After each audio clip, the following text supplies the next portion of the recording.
The Intergalactic Academy was a marvel of alien architecture, a vast and luminous construct orbiting a dying star. Its sleek metallic spires stretched towards the void, shimmering with energy fields that pulsed in harmonious rhythms. Each pulse was a reminder of the Academy's purpose: unity through knowledge. Here, students from all corners of the galaxy gathered to study, compete, and forge bonds that would shape the future of their civilizations. For Frank Turner, stepping into the Academy for the first time was both awe-inspiring and intimidating. Earth had only recently been invited to join the Galactic Federation, and Frank was chosen to represent humanity in honor, no doubt, but one that came with overwhelming pressure. Frank's physique didn't help matters. Slight of build and unassuming, they looked frail compared to the towering forms of the other students. The halls were bustling with alien species of all shapes and sizes: reptilian beings with glistening scales, avian creatures with iridescent feathers, and biomechanical entities that moved with a hum of precision engineering. Frank adjusted their simple Earth-issued uniform, its plainness stark against the ornate robes and armor of their peers. A few curious glances followed as they walked, but most were dismissive. A human, many thought. How quaint. The Academy's student body had always been dominated by species with physical or intellectual superiority, and humans barely out of their planetary cradle were seen as little more than an experiment. Frank could feel the weight of those silent judgments with every step. The first day of orientation was meant to acclimate new students to the Academy's environment, but for Frank, it was an exercise in endurance. The advanced technology surrounding them was both fascinating and bewildering. Holographic panels displayed instructions in dozens of alien languages, most of which Frank couldn't decipher. Translators embedded in their earpiece worked overtime, converting the cacophony of alien chatter into something comprehensible. In the central atrium, the new students were divided into small groups for introductory sessions. Frank's group was led by an instructor named Professor Velen, a being who appeared as a mass of floating crystals held together by a magnetic field. Velen's voice resonated directly in the students' minds, a soothing yet authoritative tone that made Frank feel slightly less out of place. "Welcome to the Galactic Academy," Velen intoned. "Here, you are not representatives of your species alone, you are pioneers of unity. Your successes will echo across the stars, and your failures will shape your growth. Remember, collaboration is the key to survival, as it has always been in the history of our galaxy." Frank nodded along, determined to absorb every word. The group began a tour of the Academy's facilities, from the zero-gravity training rooms to the advanced laboratories. Frank's awe grew with every step, but so did their anxiety. Everything here was so advanced, so alien. Could a human really belong in such a place? The tour ended at the dormitory wing, where the students were assigned their quarters. Frank was relieved to find their room relatively simple: a single bed, a desk, and a console integrated into the wall for communication and assignments. It felt oddly comforting, a small corner of normalcy in a world that was anything but. They had just begun unpacking their belongings when the door slid open without warning. Standing in the doorway was Tharn, a senior student, and one of the Academy's most notorious figures. Tharn's species, the Corvathians, were known for their immense physical strength and sharp intellect, a combination that made them natural leaders and bullies. Tharn was no exception. His 8-foot-tall frame loomed over Frank, his skin a deep shade of crimson with black markings that pulsed faintly with each breath. His eyes, slit-pupilled and glowing amber, scanned Frank with a mixture of amusement and disdain. "So, you're the human everyone's talking about," Tharn said, his voice a low growl that reverberated through the room. "I thought you'd be taller." Frank straightened, trying not to let the comment get to them. "I'm just here to learn, like everyone else." Tharn chuckled, a sound that sent shivers down Frank's spine. "Learn? From us? Or do you think you're here to teach us something, little human?" Before Frank could respond, 2 other students appeared behind Tharn. One was Izaxloran, a jellyfish-like being that floated on a cushion of bioluminescent gas. The other was a Vracti, a spindly insectoid with serrated limbs and a chittering laugh that grated on Frank's nerves. Together, they were Tharn's usual entourage, always ready to back up their leader's antics. "Careful, Tharn," the Exceloran said, its voice bubbling like water boiling in a pot.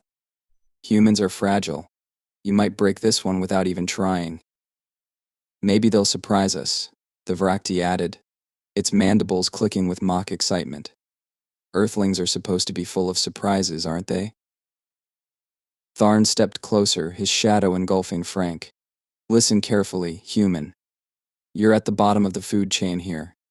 If you're smart, you'll stay out of my way. If not..." He let the threat hang in the air, the faint glow of his markings intensifying. Frank met his gaze, their heart pounding but their expression steady. "I'll keep that in mind," they said evenly. Tharn smirked, clearly enjoying the exchange. With a final, mocking pat on Frank's shoulder, one that nearly knocked them off balance, he and his gang left, their laughter echoing down the hall. Alone again, Frank sat on the edge of their bed, letting out a breath they hadn't realized they were holding. The encounter had been brief, but it was enough to confirm their fears. Life at the academy was going to be an uphill battle, and they were already a target. Over the next few days, Tharn and his gang made it their mission to test Frank's limits. They sabotaged Frank's equipment during training exercises, spread rumors about Earth's inferiority, and orchestrated pranks that left Frank humiliated in front of their peers. Frank endured it all in silence, refusing to give Tharn the satisfaction of a reaction. But each night, alone in their room, Frank questioned whether they truly belonged here. Despite the challenges, Frank found solace in their studies. The Academy's curriculum was rigorous, but Frank's determination to prove humanity's worth kept them focused. They excelled in theoretical subjects, their quick thinking and problem-solving skills surprising even their instructors. Yet, in physical training, the gap between humans and other species was glaringly obvious. Frank struggled to keep up with the demanding exercises designed for beings far stronger and faster than them. One evening, after a particularly grueling training session, Frank returned to their room to find a small package on their desk.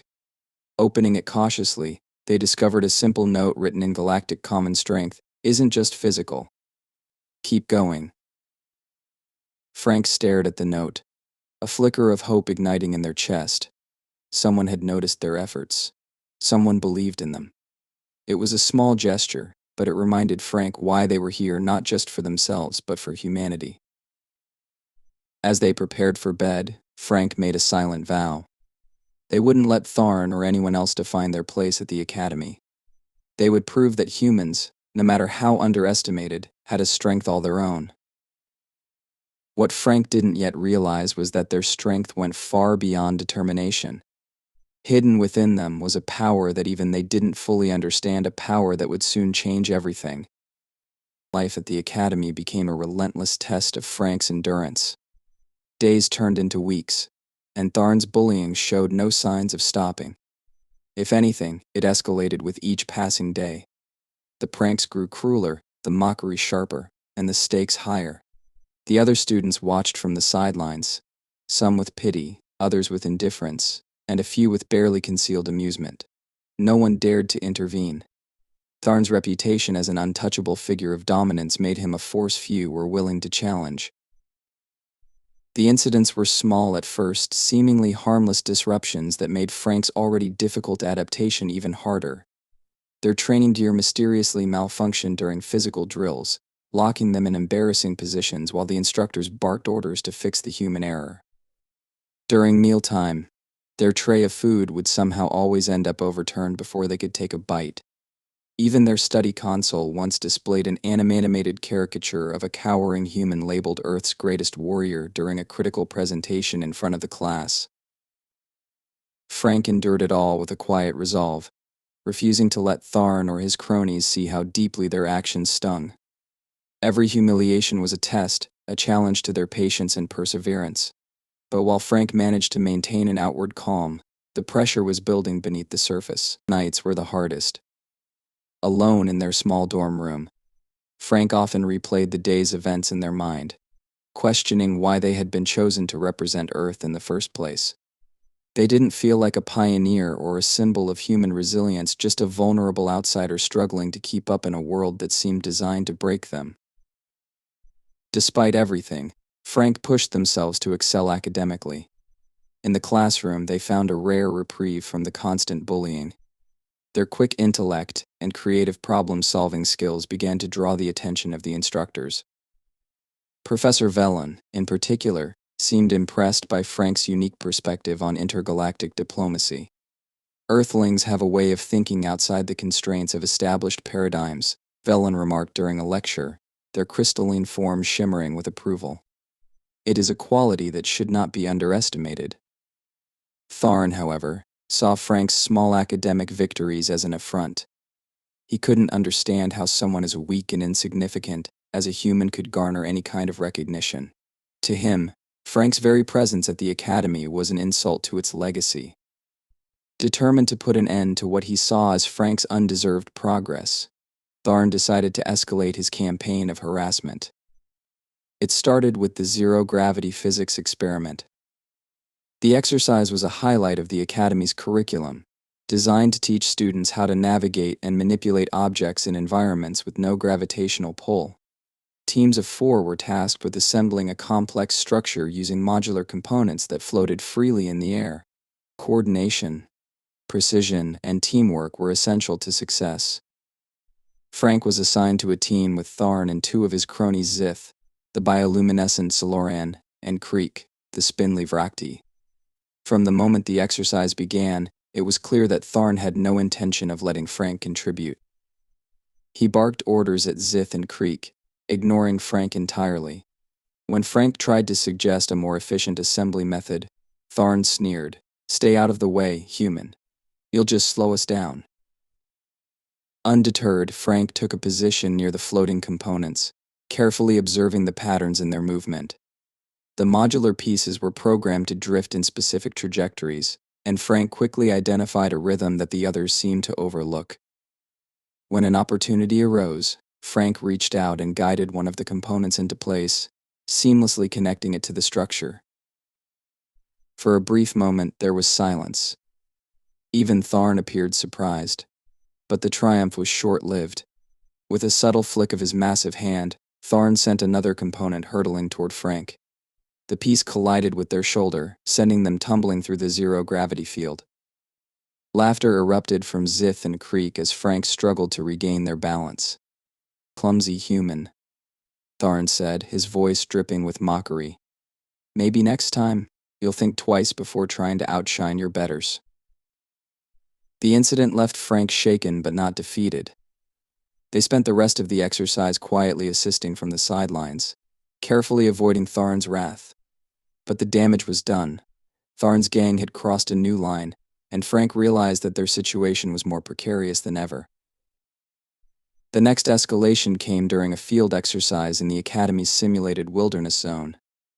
The zone was a massive, artificially created environment filled with dense forests, rocky terrain, and flowing rivers. Students were tasked with navigating the terrain while completing a series of survival challenges. Each team was given a set of tools and limited resources, and success depended on their ability to adapt and collaborate. Frank approached the exercise with cautious optimism.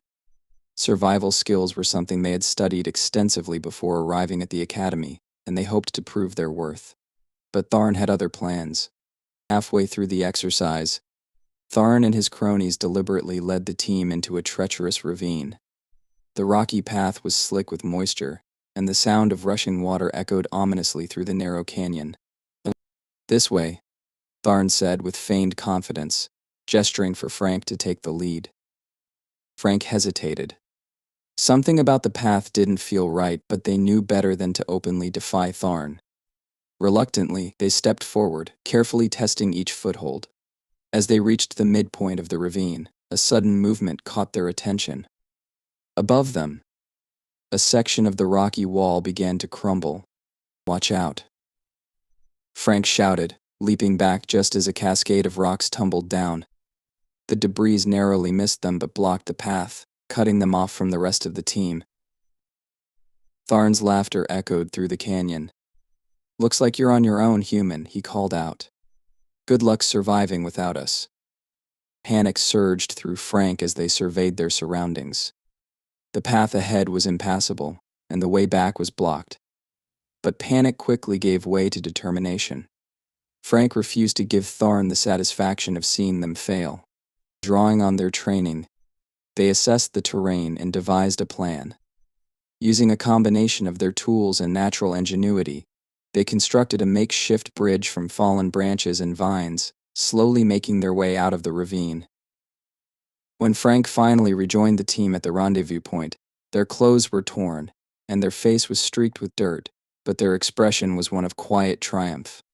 Tharn's smirk faltered for the first time. Despite his efforts, Frank had survived.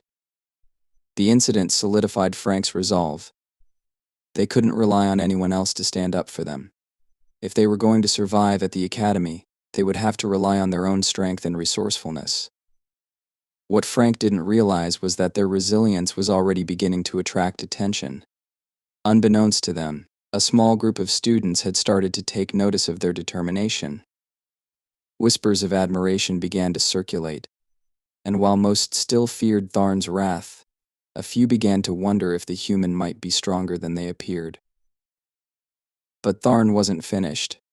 He saw Frank's survival as a direct challenge to his authority, and he was determined to crush their spirit once and for all. The next confrontation wouldn't just be a test of Frank's endurance, it would reveal a power within them that no one, not even Frank, had anticipated. The academy buzzed with excitement as the date for the annual combat simulation approached. Known as the Trials of Unity, the event was a centerpiece of the Academy's curriculum, a test of teamwork, strategy, and individual prowess. Students from all over the galaxy trained relentlessly for this day, as their performances in the simulation would shape their reputations and futures. It was an opportunity to shine, to prove themselves before their peers, instructors, and even visiting dignitaries. For Frank, the announcement of the trials brought equal parts dread and determination. The simulation would place students in team-based combat scenarios within a sprawling, holographic environment. Each team had to navigate treacherous terrain, secure strategic objectives, and defend against simulated enemies, all while competing against rival teams. It was a physical and mental challenge designed to push participants to their limits.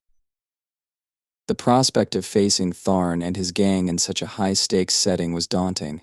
But Frank knew this was also their chance. They had endured weeks of humiliation, ridicule, and sabotage. Now, finally, they had an opportunity to prove their worth not just to the Academy, but to themselves. The teams were announced 2 days before the trials. As Frank scanned the list, their hearts sank. They had been placed on Tharn's team. It was no coincidence Tharn had used his influence to ensure they were grouped together.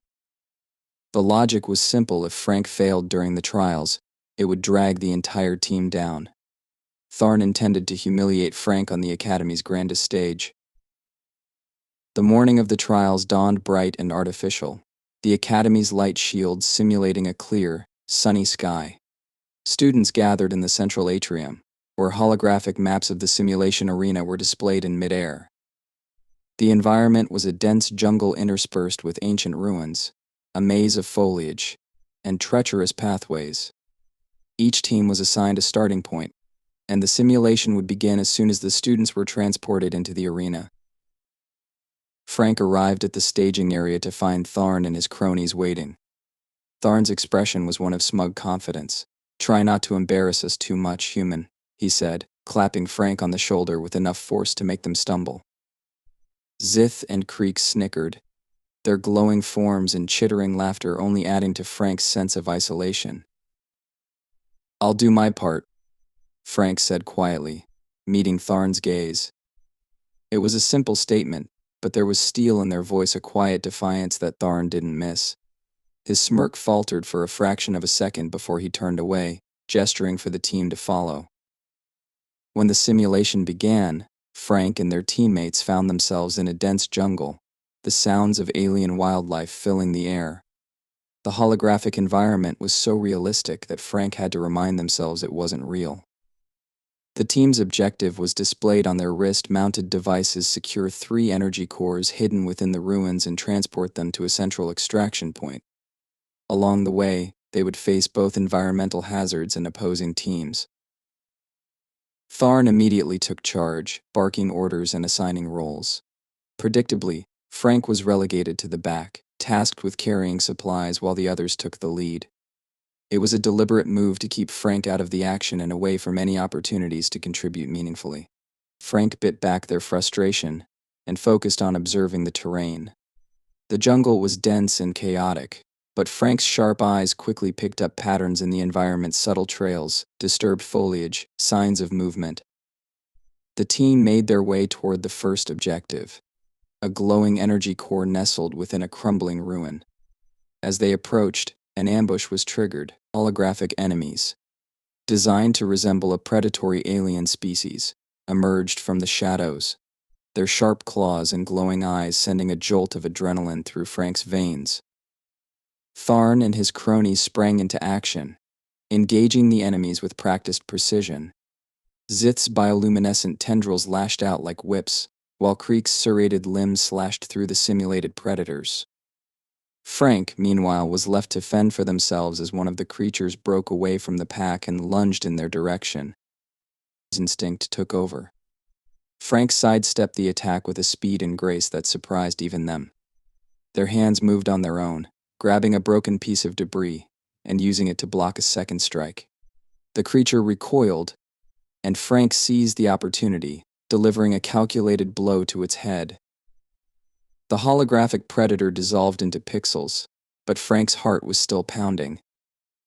Tharn glanced over his shoulder, his expression unreadable. "Stay out of the way," he snapped, as if unwilling to acknowledge what he had just seen.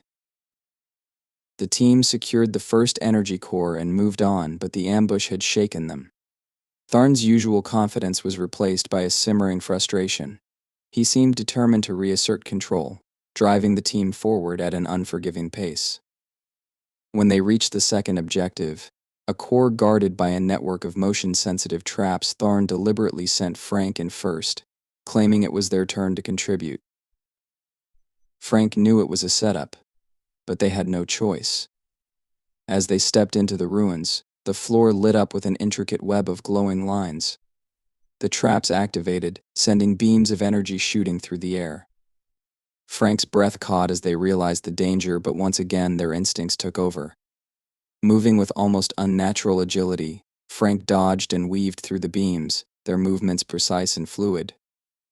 They reached the core and deactivated the traps, the ruins falling silent. When Frank emerged, core in hand, the team stared at them in stunned silence. Creek muttered something under their breath, and even Zith seemed momentarily speechless. Tharn, however, quickly recovered. "Lucky," he said dismissively. "Don't let it go to your head." The final objective was the most dangerous. The core was located at the top of a towering structure, surrounded by enemy patrols. As the team approached, they realized another group was already there, a rival team led by a Shurnak, a reptilian species known for their combat prowess. A fight was inevitable. Tharn ordered Frank to stay behind and guard the perimeter while he and the others engaged the enemy. But as the battle unfolded, it became clear that they were outmatched. The Shurnak team fought with brutal efficiency, overwhelming Tharn's group and forcing them into a retreat. Frank watched from the shadows, their mind racing. They could stay hidden, as ordered, or they could act. Every instinct told them to step in, but they hesitated. What if they failed? What if Tharn was right? The decision was made for them when one of the Shurnak warriors spotted Tharn and prepared to strike. Without thinking, Frank leapt into action. Their movements were a blur, faster than anything the Shurnak had ever seen. They disarmed the warrior with a single, fluid motion, and turned the tide of the battle. One by one, the Shurnak team fell back, unable to keep up with Frank's speed and precision. By the time the dust settled, the energy core was in Frank's hands and the rival team had retreated. Tharn and his cronies stared at Frank, their faces a mix of shock and something that looked almost like fear. "What are you?" Creek whispered. Frank didn't answer. They didn't know. All they knew was that something inside them had awakened, a power they couldn't explain. And for the first time, Tharn had no retort. As the simulation ended and the holographic environment dissolved, the instructors gathered to review the results. Frank stood apart from their team, their mind racing. Whatever had just happened, it was only the beginning. The simulation arena dissolved into nothingness, leaving Frank standing in the Academy's massive training hall. The air was filled with the murmurs of spectators and the occasional cheer as other teams emerged from their trials. But around Frank, there was a strange, heavy silence. Tharn, Zith, and Creek lingered nearby, their expressions an uneasy mixture of shock and confusion. They couldn't look at Frank without betraying their disbelief. The human they had tormented for weeks had not only saved them but displayed abilities that defied logic. Frank barely noticed their teammates. Their heart was pounding, and their mind was a whirlwind of questions. What had happened in the arena? The speed, the precision, the strength that wasn't normal. Frank's abilities had always been above average for a human, but this was something else entirely. The movements hadn't felt like their own. It was as if their body had acted on instinct, accessing a power buried deep within. The instructors began announcing the results of the simulation. Holographic screens materialized in the air, displaying scores for teamwork, strategy, and combat performance. Tharn's team against all odds had come out on top. The room erupted in applause, but Frank felt no triumph. This victory wasn't shared. It was hollow, tainted by Tharn's treatment of them, and the lingering questions about their own nature. Professor Velen floated into view, their crystalline form shimmering with what Frank could only interpret as curiosity. "A remarkable performance," Velen said, their voice resonating directly in Frank's mind. "Particularly from you, Frank Turner. Your actions in the final objective turned the tide of the simulation." Tharn bristled, stepping forward. "It was a team effort," he said, his voice tight. "We all contributed." Velen's crystals shifted, an alien gesture that might have been amusement. Indeed. And yet, there is no denying that Frank demonstrated extraordinary adaptability. Velen turned their focus back to Frank, their glowing core pulsing faintly. "We will discuss this further during your individual assessment." Frank nodded, their throat dry. The weight of Velen's words hung heavy as the students dispersed. Tharn stormed off with Zith and Creek in tow, throwing one last glare over his shoulder. Frank didn't care. For the first time, they felt something that wasn't fear or shame, it was clarity. Whatever had happened in the arena, it was a part of them now, and they needed to understand it. The following days were a blur of whispers and sidelong glances. News of Frank's performance spread quickly, sparking a mixture of curiosity and unease among the student body. The academy was a place of excellence, but it was also a place of hierarchy. Frank's sudden rise disrupted the established order, and not everyone welcomed the change. Tharn, predictably, couldn't let it go. He convened his cronies in the training hall one evening, determined to reassert his dominance. When Frank entered for their scheduled session, they found Tharn waiting, his massive frame silhouetted against the glowing combat dummies. "Human," he said, his voice low and dangerous. "We need to talk." Frank sighed, stepping into the room. "If this is about the simulation, I don't have anything to say." "It's not about the simulation," Tharn snapped, advancing. "It's about you. What you did out there, it wasn't natural. Humans aren't supposed to move like that, fight like that. What are you?" "I don't know," Frank admitted, their voice steady despite the tension. "But whatever it is, it's not your concern." Tharn sneered. "You think this changes anything? You're still just a human. A freak, maybe, but a human all the same." Frank felt a flicker of anger but pushed it down. "Believe what you want, Tharn. I'm not here to prove anything to you. Tharn's glare darkened. You don't belong here. Before Frank could respond, Velon's voice echoed through the room. Enough. The crystalline instructor materialized from the shadows, their form glowing softly. Tharn, your behavior has crossed the line for the last time. Frank Turner has shown remarkable resilience and potential, qualities that the Academy values above all else. If you cannot recognize that, perhaps it is you who does not belong. Tharn froze, his expression twisting with humiliation and rage. He opened his mouth to retort but thought better of it, storming out of the hall without another word. Zith and Creek hesitated, casting uneasy glances at Frank before following their leader. Velon turned to Frank, their presence calm and reassuring. Walk with me, they said. Frank followed Velon through the Academy's winding corridors, their mind racing. When they reached a quiet observation deck overlooking the stars, Velon spoke again. Do you know why you were chosen to represent Earth? Frank hesitated. Because of my academic achievements, I thought, and because I wanted it more than anyone else. That is part of it, Velon said. But there is more. The selection committee saw something in you, a potential for growth, for adaptation. Humanity, despite its relative youth in the galaxy, has always demonstrated an extraordinary ability to overcome adversity. You, Frank, embody that quality. Frank looked down, their hands clenched at their sides. But what happened in the simulation? That wasn't normal. I don't even know what I am anymore. Velon's crystals shifted again.